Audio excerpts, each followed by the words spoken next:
Gentleman from Oklahoma, Mr. Hern.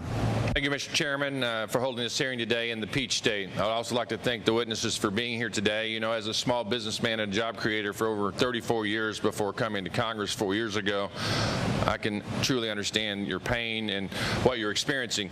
As my friend Congressman Collins said, I feel like I should be at your table instead of mine. There's a famous country song and a great line that comes from that. The interest rate is up and the stock market's down. And it's not getting any better anytime soon. We just heard this morning that the interest rates are going up again to try to tame the inflation. Americans are hurting.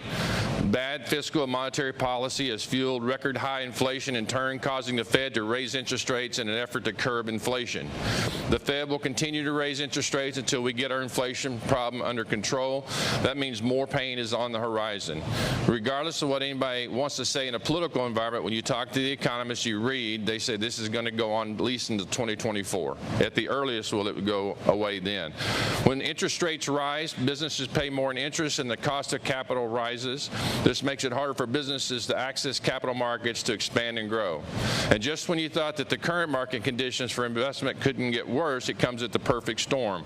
A necessary provision allowing companies to deduct interest on the investments they make was limited even further, increasing the tax cost on investment and pushing up the cost of capital that will minimize capital formation and now into the future. The stricter limitation on businesses will fall on the American worker in the form of lower wages and unemployment.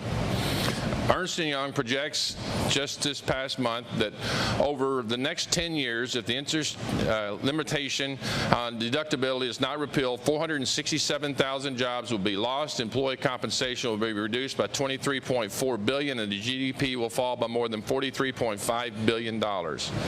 That was Ernst & Young, not somebody on Capitol Hill. Everyone on this committee should be concerned about the long-term effects of the stricter limitation on interest deductibility, as it makes the U.S. less competitive in the global marketplace, as we've heard from our witnesses. 26 OECD countries use earnings before interest, tax, depreciation, and amortization, otherwise known as EBITDA, as an earnings stripping limitation, and zero countries in the OECD use the new U.S. EBIT-based limitation. Friends, this is not just an economic issue, this is a national security issue.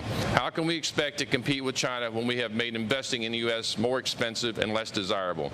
We must keep borrowing, investment, and economic growth here in the United States because the incentive to borrow and invest abroad is more attractive than ever.